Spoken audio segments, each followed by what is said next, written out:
Donc cette fois-ci, j'ai envie de vous parler de ce qui vous résiste, des échecs récurrents, les projets qui vous tiennent à cœur depuis longtemps, dans lesquels vous avez mis beaucoup d'énergie, beaucoup de temps, beaucoup de créativité, mais non, toujours pas. Ça ne marche toujours pas. Pour cadrer un peu la vidéo d'aujourd'hui, ça peut être difficile parce que ça va vous demander de prendre vraiment vos responsabilités, de vous mettre en question. C'est un peu plus touchy que d'habitude. Imaginez, vous êtes régulièrement en couple, vous aimeriez une relation longue, mais votre partenaire rompt systématiquement après les premières semaines. Voilà. Vous pourriez vous dire, bah, c'est tous des cons, next. Le truc, c'est que next, mais il se passe toujours la même chose, et ça fait longtemps qu'il se passe exactement la même chose, exactement la même chose. Au bout d'un moment, on pourrait se dire, écoute, il doit y avoir un truc que je fais qui fonctionne pas, qui contribue à ce que l'autre personne parte. Mais quoi?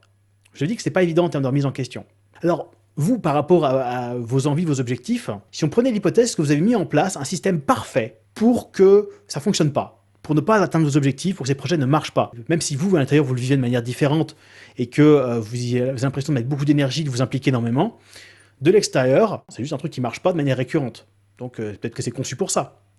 Eh bien, ok, si on se disait que c'est conçu pour ça, qu'est-ce que vous faites qui, au final, est contre-productif? Souvent, il y a un paradoxe, en fait. Des fois, il se produit en fait l'inverse de ce qu'on recherche. Prenons le cas, par exemple, d'un entretien d'embauche. Une personne qui raterait systématiquement tous ses entretiens d'embauche parce qu'elle stresse, qu'elle bégaye un peu, elle se referme, elle refait, en fait, elle est ultra stressée. C'est justement le fait de vouloir bien paraître auprès du recruteur et donc de contrôler ses mots, tout ça, qui fait que dès qu'elle a un truc de travers, elle pense à tout sauf l'entretien, en fait, concrètement, donc elle met beaucoup moins d'énergie correcte dans l'entretien, et qu'au final, ça finit par ne plus du tout être dans l'instant avec le recruteur, mais ça finit par être juste du contrôle, j'ai peur de fourcher, et je fourche encore plus. Paradoxe, ce que j'essaie d'éviter, en fait, se produit de plus en plus au mesure que j'essaie d'éviter. Il y a souvent des choses comme ça, en fait, qui se passent. Mon invitation, c'est vraiment de remettre les choses à plat, et de constater concrètement ce que vous faites vraiment, dans quelle mesure ça contribue à ne pas avoir ce que vous souhaitez.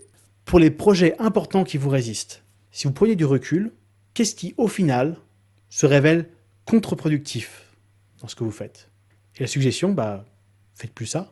Faites autre chose, mais n'importe quoi, voire même typiquement l'inverse de ce que vous faisiez jusque-là.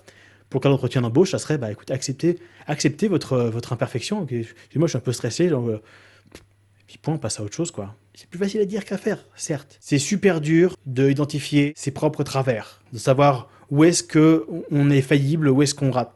Alors, ma proposition, si vous voulez vraiment aller jusqu'au bout de ce truc-là, demandez à quelqu'un d'autre. Demandez à quelqu'un, à ton avis, pourquoi est-ce que depuis tant de temps que j'ai envie que ça arrive et que je fais tout ce que je peux, ça n'arrive pas? Et cette personne qui n'a pas la même vision de la vie que vous, qui aura pas les mêmes automatismes et pas la même perception du monde, pourra peut-être plus facilement vous dire « Ah oui, bah oui, là, il y a un truc là ». Mais voilà, cette vidéo est pour but de vous aider à identifier qu'est-ce qui vous appartient dans le fait que ça ne fonctionne pas. Et donc, qu'est-ce que vous pouvez changer en faisant typiquement l'inverse ou autre chose. Voilà, à très bientôt, à demain.